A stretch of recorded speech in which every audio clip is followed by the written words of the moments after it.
Puji nama Tuhan. Pertama-tama saya menyampaikan selamat pagi, selamat beribadah kepada Tuhan kita Yesus Kristus. Pagi hari ini saya sangat bersyukur karena boleh ada di tengah-tengah jemaat Gereja Kristus dan masih saudara dengan gereja kami.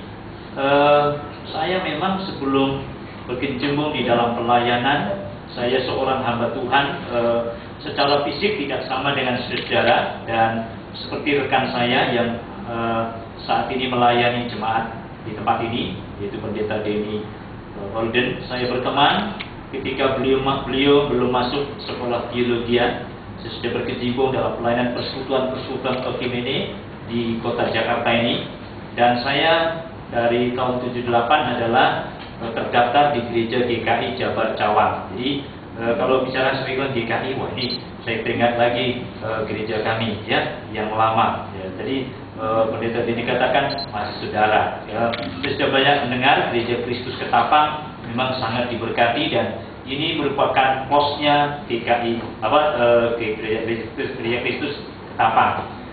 Nah, Bapak Ibu saudara-saudara yang dikasihi Tuhan Yesus Kristus, saya seorang hamba Tuhan secara fisik buta sejak umur 2 tahun. Jadi tidak melihat keadaan dunia ini bagaimana indahnya. Kalau saudara mengatakan Ancol atau dikatakan itu paling indah ya, atau di Taman Mini, tempat-tempat rekreasi di kota Jakarta ini banyak tempat-tempat yang menarik ya. Di orang ke Jakarta kalau belum ke Monas atau belum ke Taman Mini atau ke beberapa tempat belum merasa ke Jakarta. Sebaliknya orang luar negeri kalau belum ke Bali belum merasa ke Indonesia. Jadi seolah-olah Bali lebih terkenal di luar ketimbang kota metropolitan Jakarta. Nah, Bapak Ibu Saudara, saya sejak umur 2 tahun keadaan buta, tidak dapat melihat. Jadi saya melayani Bapak Ibu Saudara di berbagai kalangan adalah dengan Alkitab huruf-huruf Braille, huruf timbul. Jadi dengan keadaan lampu gelap gulita pun saya dapat membaca Alkitab ya, dengan diraba ya, dengan kitab Kejadian sampai kitab Wahyu. Jadi kalau kami pelayanan ke daerah itu membawa 2 koper, 1 koper pakaian untuk pakaian, kemudian yang 1 koper untuk buku Alkitab. Sebab Alkitab setiap buku itu satu ya, 1 buku. Jadi kalau saudara punya Alkitab praktis kan. Jadi 66 Alkitab, 66 kitab berarti 1 buku. Kalau kami ya hamba Tuhan sebagai seorang tunanetra itu mau tidak mau buku per buku. Jadi misalkan Kejadian 1 buku.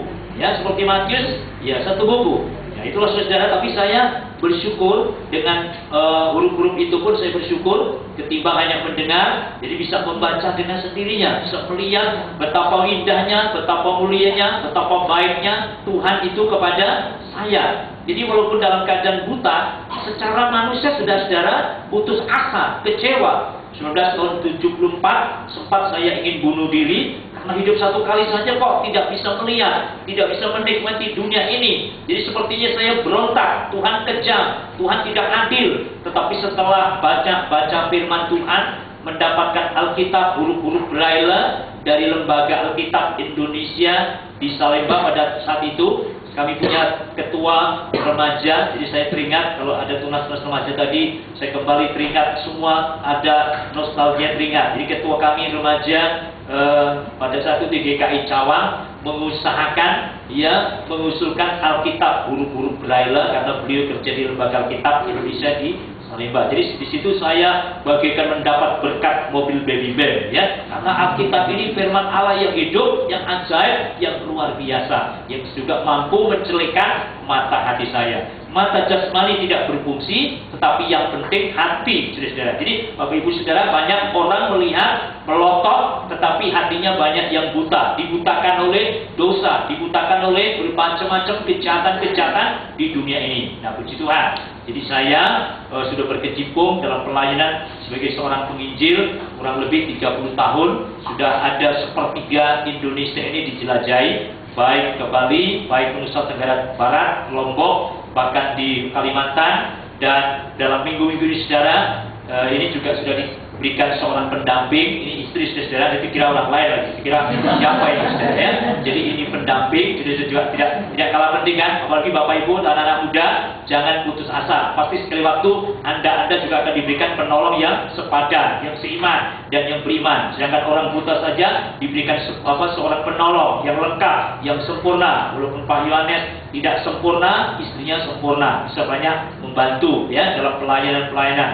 Nah itu saudara, jadi saya memiliki istri, 2 orang anak, dan saya tinggal di Sleman, Yogyakarta, dan saya melayani ke desa-desa. Banyak orang-orang yang non kita, bisa kita celikan, rohani mereka bisa mengenal Tuhan Yesus sebagai Tuhan dan Juru Selamat secara pribadi. Baik ke Solo, baik ke daerah Jawa itu, ke desa-desa itu saya banyak melayani bahasa Jawa. Jadi kebetulan saya ini pejabat peranakan Jawa Batak, bapak saya Batak, ibunya Jawa. Jadi banyak kalau di kalangan orang Korea Utara, mau tidak mau kita berbahasa Batak. Kalau di kalangan Jawa, jadi banyak kalau di Jawa itu, apalagi di desa-desa lebih gampang kita kenalkan Gusti Yesus atau Tuhan Yesus ya.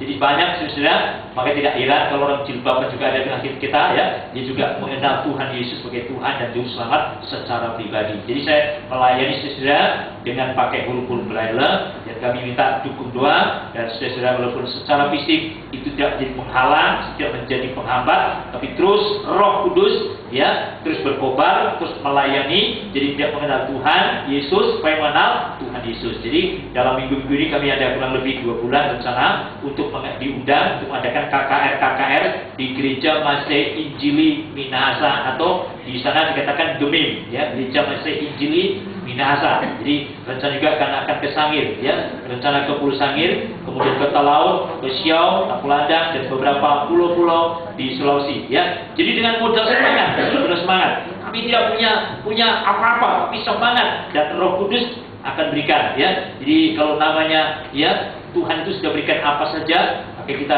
tetap percaya. Dan hari ini biarlah Bapak Ibu Saudara dimotivasi, iman saudara dikuatkan, diteguhkan. Dan bagi majelis yang baru nantinya jangan berdebar-debar, layani Tuhan dengan sungguh-sungguh ya. Begitu juga para majelis yang lama ya, jangan bersedih hati terus, bukan berarti saudara berhenti pelayanan. Kalau Bapak Ibu nanti periode yang lama sudah tidak terpilih atau tidak ini, jangan berarti kendor rohmu, terus melayani di toko Anda, di pekerjaan Anda, di usaha tempat Anda bekerja, terus jadi hamba Tuhan, jadi surat-surat yang hidup yang dapat dibaca oleh semua orang. Jadi bukan hanya khotbah, yang terutama sekarang yang dunia butuhkan adalah apa? Terang daripada saudara. Jadi kita mau jadi surat-surat yang hidup yang bisa dibaca oleh semua orang. Makanya kalau hari ini ada juga pelantikan, ada periode majelis yang baru maupun yang lama, mari kita terus bergandengan tangan, terus melayani Tuhan, terus membawa jiwa-jiwa untuk datang kepada Tuhan ya. Wingkong kita atau cim kita atau banyak saudara kita yang masih belum kenal Tuhan, masih ditapekong, mari kita kenalkan siapa itu Yesus sebagai Tuhan dan Juru Selamat kepada mereka. Nah, Tuhan berkati dan selamat menikmati firman Tuhan. Biar hari ini sungguh Bapak Ibu sudah diberkati. Jangan pulang seperti tadi cemberut, pulang dengan muram, pulang dengan muka gajah mada. Tapi sudah datang tadi buruk, bersungut-sungut, hidupmu bersedih, banyak persoalan, banyak masalah, problem.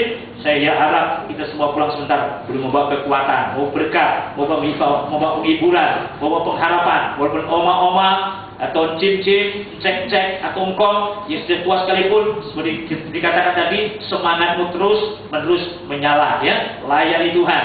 Walaupun Bapak Ibu sudah tidak bisa jalan ke sana kemari, berdoa supaya jemaat atau anak-anak Tuhan, anak cucumu diberkati dan terus hidup di dalam Tuhan. Tuhan berkati dan selamat menikmati firman Tuhan.